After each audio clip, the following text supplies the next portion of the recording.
Hi friends, welcome back. भैया India versus New Zealand. Sarfaraz Khan smashed 150 runs from 195 balls and puts Team India on top in Bengaluru test. वाह, क्योंकि पिछला वाला जो कल वाला था उसमें तो मुझे सुनने में आया था कि इंडिया पूरी तरह हारा है. तो भाई उसको सुन के तो मेरे को बड़ा दुख हो रहा था. मैंने कहा इस पे क्या रिएक्शन करूं, मुझे तो गुस्सा आ जाना है. पर this is again a very good news. तो मैंने कहा चलो ये तो खुशी की बात है. अच्छा, वीडियो शुरू करते हैं. वीडियो शुरू करने से पहले अगर आप चैनल पर नए हो और आपने अभी तक सब्सक्राइब नहीं किया तो जल्दी से पहले सब्सक्राइब के बटन और बेल आइकन को क्लिक कर लो ताकि आपको हमारे सारे न्यू वीडियोस के नोटिफिकेशन मिल जाएं जैसे हम अपलोड करें. अगर आपको वीडियो पसंद आता है प्लीज लाइक एंड शेयर. चलिए शुरू करते हैं. रात को वक्त चाहिए गुजरने के लिए, सूरज मेरी मर्जी से नहीं निकलने वाला. सरफराज खान के डेब्यू पर पिता नौशाद खान ने यह शेर कहा था जब सारी दुनिया कह रही थी कि सरफराज का डेब्यू काफी लेट हुआ है और जल्दी होना चाहिए था. सरफराज को पहले मौका मिलना चाहिए था. क्या एज है? लेकिन फिर वही है जिसमें प्रतिभा होती है, वो एक छोटे से छेद से पूरे कमरे को रोशन कर देता है. और सरफराज खान ने न्यूजीलैंड के सामने यही किया. न्यूजीलैंड के सामने सरफराज खान तब आए जब रोहित शर्मा आउट होकर गए थे. पहले विराट कोहली और फिर ऋषभ पंत के साथ एक जबरदस्त पार्टनरशिप करी और भारतीय टेस्ट क्रिकेट के इतिहास के one of the best bounce back में सरफराज खान ने अपना नाम दर्ज कराया. Very good. सरफराज खान ने सिर्फ 150 नहीं बनाया बल्कि भारत की इज्जत, आन मान शान को बरकरार रखा और ये मेक श्योर किया कि या तो मैच जीत जाए या अगर हार हो तो पारी से या शर्मनाक हार ना हो जिसको लेकर शर्मिंदा होना पड़े.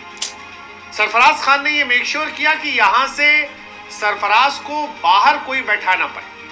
आप उन्हें खिलाएं, भले आपका कोई फेवरेट हो, आपको उसे बाहर बैठाना पड़ेगा, सरफराज को खिलाना पड़ेगा. सरफराज खान 150 रन की पारी, 195 गेंद, 18 चौके 3 छक्के और ये तब जब टीम इंडिया 261 रन से पीछे थी. सरफराज खान रनगति को बढ़ाने के चक्कर कमाल कर दिया. आप शॉट खेलकर आउट नहीं हुए और जब आउट हुए तो वो खुद से नाखुश थे क्योंकि उन्हें भी लग रहा था कि काम अभी पूरा नहीं हुआ था, अधूरा था. वाह. लेकिन सारे स्टेडियम ने स्टैंडिंग ओवेशन उन्हें दिया और सरफराज इसको डिजर्व करते थे. वाह. सरफराज खान ने विराट कोहली के साथ 100 रनों की पार्टनरशिप की. लगभग 200 रन की पार्टनरशिप उन्होंने ऋषभ पंत के साथ की.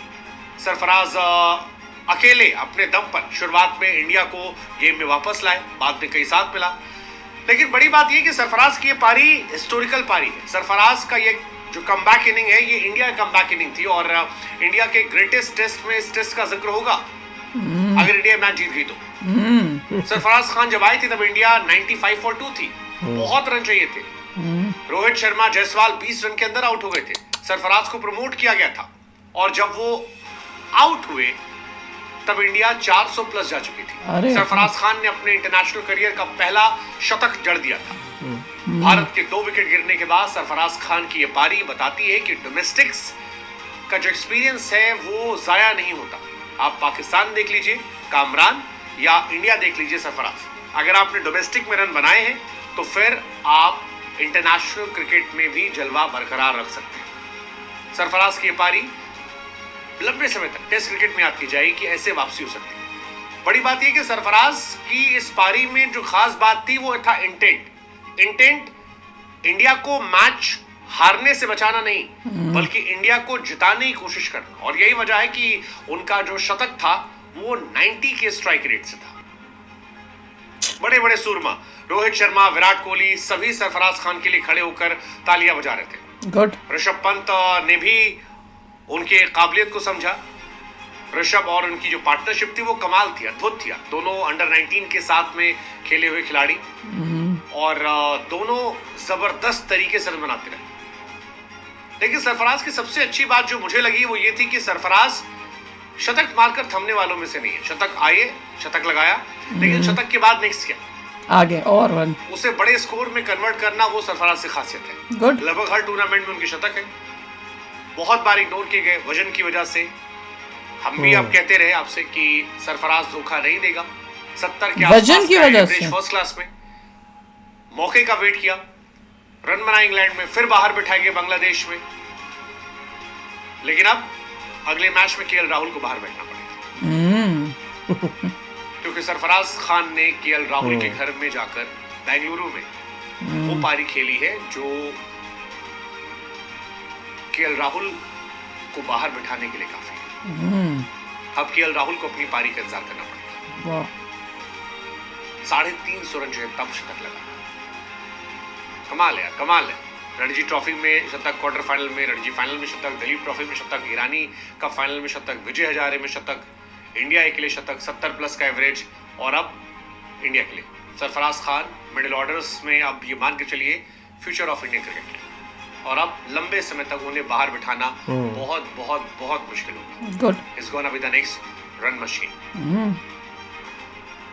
सरफराज खान अब याद किए जाएंगे, और हम तो ये कहेंगे कि भाई भरोसा करते रहिए, सरफराज धोखा नहीं देगा। लेकिन अब सरफराज को लेकर ये लाइन बदली जाएगी। अब ये होगा कि remember the name Sarfaraz Khan, Sarfaraz है तो मैच में भी जाना है, याद रखिए।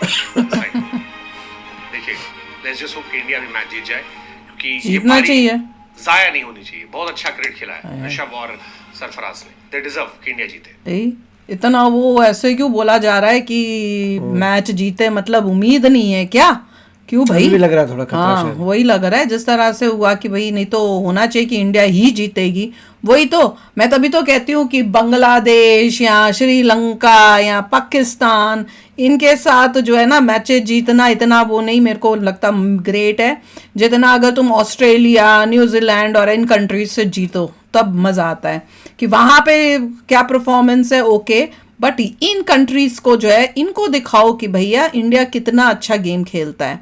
तो कल मैं तो पढ़ा था कि भैया बहुत बुरी गेम है, तो मैं तो बहुत डिसअपॉइंटेड थी। तब मुझे यही गुस्सा आ रहा था, मैंने कहा यार बांग्लादेश जीत के बड़े हम खुशियां मना रहे हैं, फिर वही हो गया। बांग्लादेश, पाकिस्तान, अफगानिस्तान आलतू फालतू टीमों से जीत के क्या पड़ता। वही तो मैं उस टाइम मेरे को बड़ी वो हो रही थी, मैंने कहा मैं क्या इस पे रिएक्शन करूं, मुझे तो गुस्सा ही आ जाना है। तो अब जब ये दिखाया ना, इससे क्या लर्निंग है कि भैया आप मेक श्योर करो कि औरों को भी अपॉर्चुनिटीज दो, अपना हुनर दिखाने के मौके देते रहो। वही सेम प्लेयर्स को बार बार उन्हीं को मौके मत दो, दूसरों को भी मौके दो। और अब इस मौका मिला सरफराज को, तो उसने दिखाया ना अपना कमाल कि देखो कि कहाँ इंडिया बुरी तरह हार रहा था। लगता है उसके फादर भी कह रहे थे कि काफी टाइम पहले उसे मौका मिल जाना चाहिए था। क्या एज हुई है, कह रहे हैं ना बड़ी देर बाद मौका मिला है, और वेट की वजह से।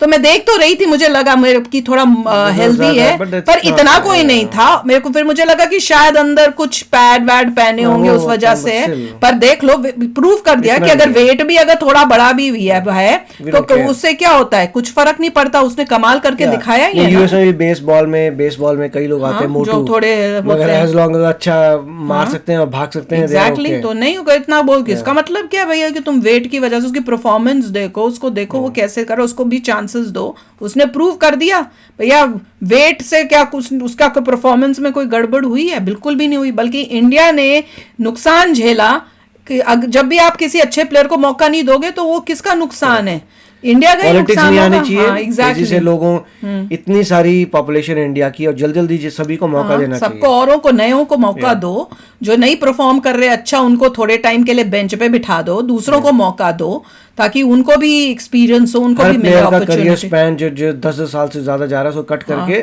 5 साल दूसरों को दो, दूसरों को मौका दो, यंग्स को। 5 साल हो गए नेक्स्ट बंदा, 5 साल हो गए नेक्स्ट बंदा। चलो यार, पर अच्छा है ये तो देख के बड़ा खुश हुए, देख के खुशी हुई। और कमाल कर दिया भैया, बंदे ने कमाल कर दिया। अब उसको मिलेगा ना मौका, तभी तो कह रहे हैं कि अब उसको मौका मिलेगा। राहुल गया। तो चलो यार, आप भी शेयर करना अपने थॉट्स। चलते हैं, मिलेंगे नेक्स्ट वीडियो में बहुत ही जल्द। Till then take care and bye bye. तो अगर आप मेरे इस चैनल पे नए हो तो जल्दी से सब्सक्राइब के बटन को हिट करो और बेल आइकन को क्लिक करो, ताकि आपको मेरा जब नया वीडियो मैं लगाऊं आपको उसके बारे में जल्दी से पता चल जाए।